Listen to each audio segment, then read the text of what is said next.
Now that we've had a refresh, and we're going to the second agenda, and we'll be starting with agenda item number 12, which is the adoption of the decisions report for submissions on the 2011-12 annual plan, and you've all got a copy of that report with your agenda there. And we have Ariel here, if you wish to speak to the report at all, Ariel, or take it as read and open it up for questions. Yeah, the only thing I was going to say is that it's 12, 13 and 14 are a suite of items, so it's Helen and I will go through those, but other than that I'll just open it up for any Still really have to sort of go through them one at a time there and accept the resolutions as they are one at a time, so yeah, but that is a good point that 12, 13 and 14 are really entwined. We've been very, very well workshopped, as you all know. This decisions report we went through, I think it was just last week. So if there's no questions for Ariel, we'll turn to page 12 bar 1 of the first one, and there is a suggested resolution that the annual plan decisions report on the 2011-12 annual plan be adopted. So once again, and this here Mr. Williams is holding up, which you got with your agenda. So you've got yours. So again, any questions of Ariel or fait accompli? I move the suggested resolution, Your Worship. Thank you, Councillor Hickling. So moved by Councillor Hickling and seconded by Councillor Johnson.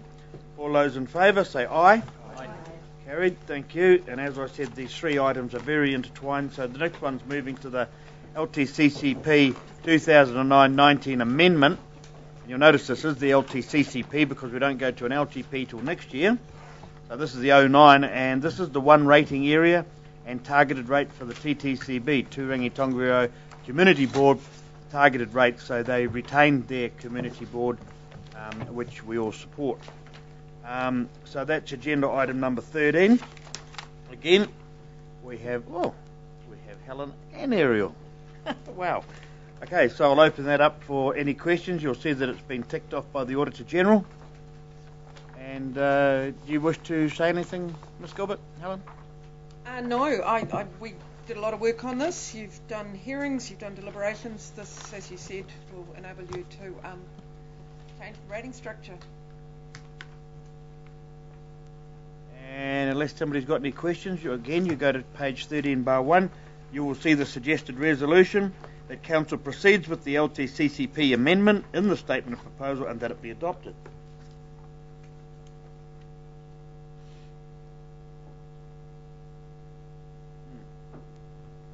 It's been pointed out to me that the Auditor General's opinion on page 13 bar 4, I would like just to point out that the District Council has complied with the requirements of the Act in all material respects, demonstrating good practice for a council of its size and scale within the context of its environment. So that's a very glowing report from the Auditor General about our rating policies. How much did that cost us? Okay, so do I have a mover, please, for that LTCCP amendment? Move Councillor Johnson, seconded Councillor Williams. All in favour? Aye. Thank you. Going to 14, which of course is entwined, as I said, which is the adoption of the 2011-12 plan. Again, ladies, any Ariel? Part of it requires an adoption of the fees and charges, and I just have three minor amendments that I wanted to make, if I could. The first is the housing for the elderly on page 8. We have the fees here. So these are just in addition to what you'll see there is at the moment CPI adjustment at 30th of the 6th, 11th. And so those are just been handed out to you now. And that's just a 3% adjustment on what they were last year. So it's quite a minor change there.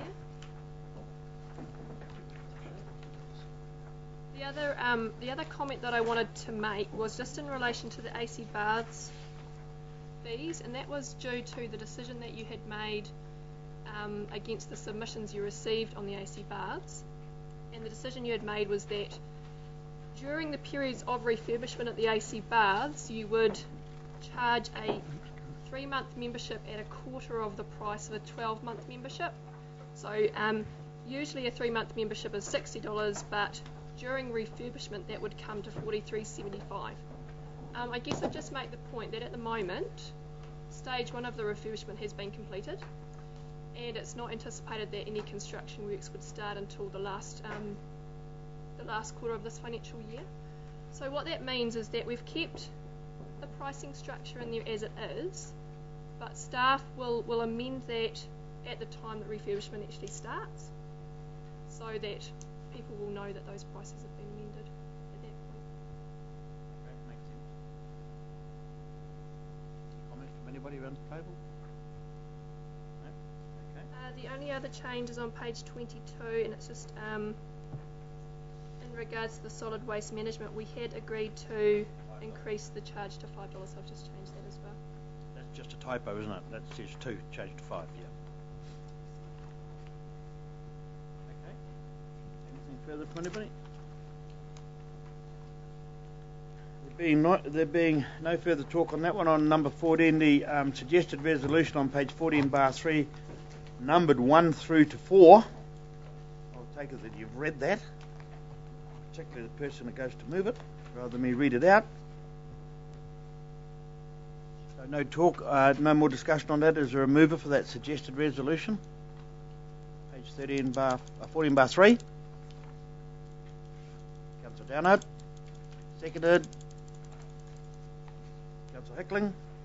All those in favour? Aye. Carried. Thank you. Agenda item number 15 is the adoption of the draft community outcomes for consultation.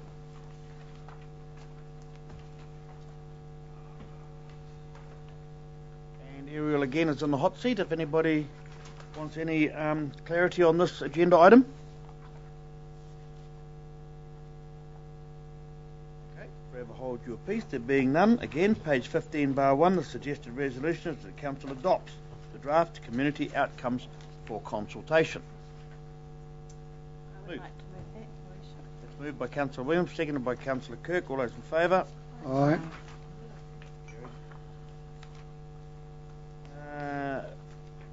Agenda item is the adoption of LTP, and just for the sake of confusion, LTP replaces LTCCP.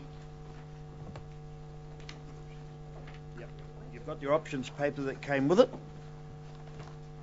All got this options paper that came with it? Cool. Okay, so I see Neil's joined us. Do you wish to comment at all on it, Mr. Wood? I'll let Helen take the first part of the comment on the paper. Okay, Ms. Gilbert. Be the generous guy I am. Well, because I will just cover a couple of points in relation to this paper, because you didn't get it with your regular papers and you may not have had as much time to consider it. We have workshopped this matter extensively. It's been some quite open and frank conversations as part of that process. Really, there's kind of two big things. One is just why we have to do it, and that's really the changes to the Local Government Act that have just taken effect this year, is why we have to have this new stage in the long-term plan process. And then really we do just go into kind of the options part of the paper. So perhaps if there's any particular questions people want to raise, we could deal with those specifically. Councillor Dunnard. Yeah, Helen and Neil. Just in the water treatment, I wouldn't mind there's some information going, or will there be overall information somewhere else in there to say that we have spent 25 million on upgrading our water quality in 3, because at the moment just in this you just read, are we just going to put off this and not do anything? Absolutely. In fact, if I refer you to page 6, where we talk about the communication and consultation, the timeline between you adopting this paper or some version of it at today's meeting and then the debate starting is basically there's a month, in which time we plan to work really closely with the comms team and also the strategic relationships team to prepare information packs and to start framing up the different groups of stakeholders, the different methods of getting information out to them, getting their feedback on things and engendering a community debate. We're quite like the focus to be about the community debating its preferences among itself rather than just against council, because actually it's not like you guys all woke up one day and said, you know, how can we do hard and cruel things? You know, this is about how does a community, or the communities of our district, what do they want given the situation in which we find ourselves? So there's a whole lot of information to be developed over the next month. And so we take your point, Councillor, about some context for the water treatment costs. So in terms of that, Councillor, in that first paragraph on water treatment, we actually mentioned the 3 schemes that have been upgraded. So if we just put in the costs to date on that to get some clarity. It puts perspective the rest of it, and it shows that we are trying to comply to the best of money that we can get. As we can afford it. As we can afford it. Okay. Is there nothing further? What is the suggested resolution? You have a suggested resolution, Ms. Gilbert, or are you leaving? I do, and I'd like us not to read it out loud because it will take forever. It starts on page 7 and finishes at W3 on page 8. Oh, I'm reading. Oh, yes. Sorry, everybody. I'm having a blonde moment. I can read it aloud for you if you wish. No, that's fine. I withtrack.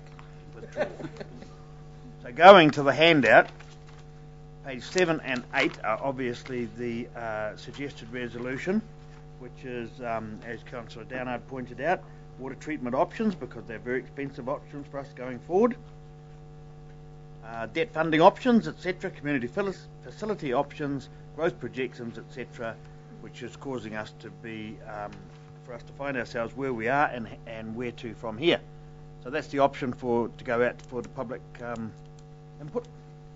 So who would like to move that suggested resolution? Councillor Johnson, seconded Councillor Williams. All those in favour?